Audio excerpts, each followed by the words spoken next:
welcome back to my YouTube channel. Jangan lupa like, comment, dan subscribe ya.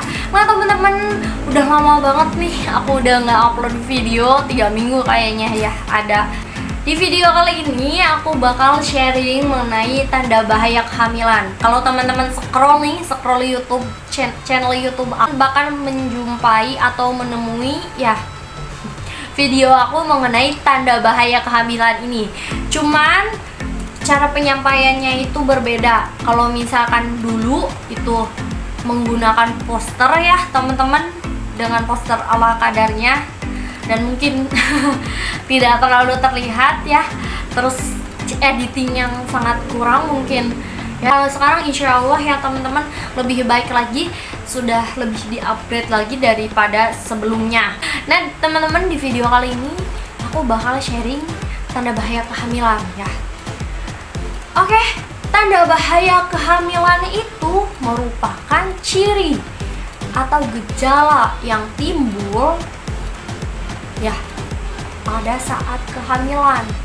Nah, ketika ciri atau tanda tersebut ada, maka teman-teman harus warning, karena ini akan berpotensial untuk mengancam nyawa ibu ataupun janinnya. Jadi teman-teman, ketika ada tanda bahaya kehamilan ini kan ya, kehamilan itu ada banyak nih ya. Nah, kalau misalkan salah satunya ada di dalam diri teman-teman yang sedang hamil, maka harus warning dan segera periksakan diri ke fasilitas kesehatan terdekat, entah itu ke BPM Bidan Praktek Mandiri ataupun ke Ponet atau Puskesmas ya. Nah, tanda bahaya kehamilan ini apa aja sih yang harus teman-teman ketahui? Nah, yang pertama, tidak mau makan dan muntah terus-menerus.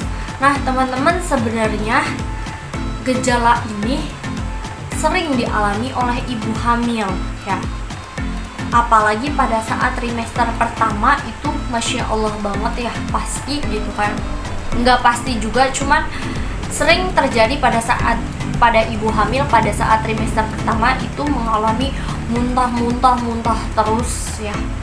Nah teman-teman, yang berbahaya itu ya, ketika teman-teman muntah terus tetapi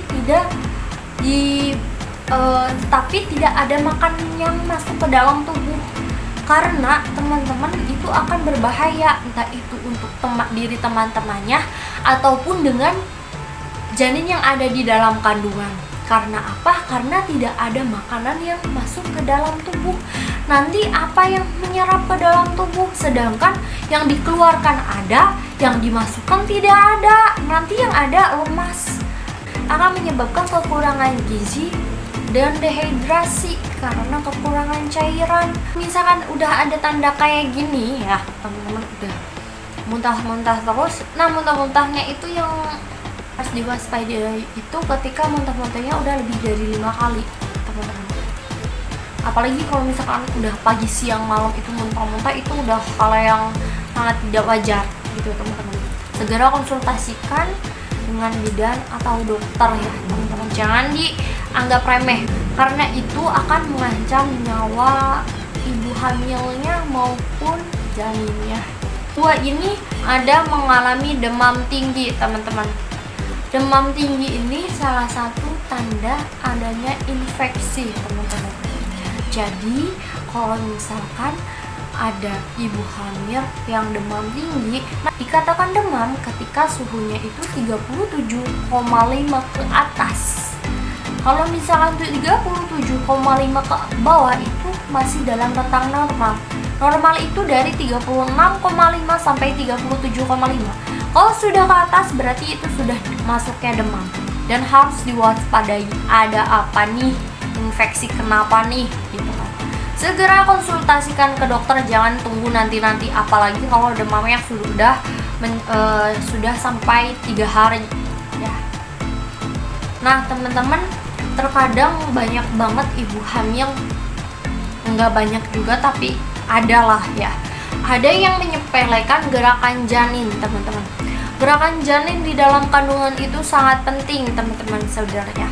Untuk apa sih teman-teman?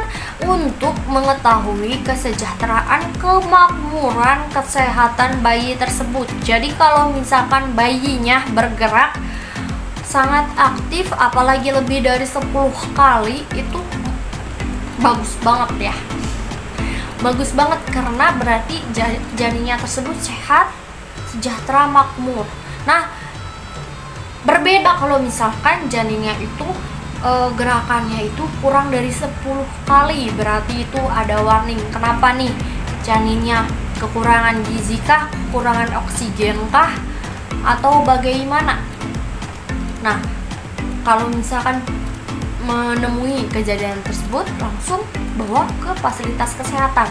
Nah, gerakan janin ini dihitung ketika teman-teman itu dari bangun tidur sampai ke tidur lagi. Jadi dari bangun tidur, misalkan teman-teman bangun jam 3:30, maka dihitung dari 3:30 sampai ke mau tidur jam 8 atau jam 9. Kalau jam 10 kayaknya udah kemalaman ya. Seperti itu. Dihitung ya. Oke teman-teman, mungkin kita sharingnya sampai di sini aja karena aku juga durasinya nggak mau yang panjang-panjang ya. Kurang lebihnya mohon maaf. Kalau misalkan teman-teman mau dilanjut lagi mengenai tanda bahaya kehamilan, boleh komen di bawah ya. Atau teman-teman mau bahas apa gitu kan, boleh komen di bawah. Boleh request teman-teman mau bahas apa gitu. Terus juga kita lagi menggarap gitu kan anemia dalam kehamilan sama efek samping dari KB 1 bulan dan 3 bulan. Entah yang di up yang ini dulu atau punya anemia atau punya KB, entah ya teman-teman. Kita lihat nanti ke depannya. Oke teman-teman, mungkin cukup sekian. Wassalamualaikum warahmatullahi wabarakatuh. Terima kasih.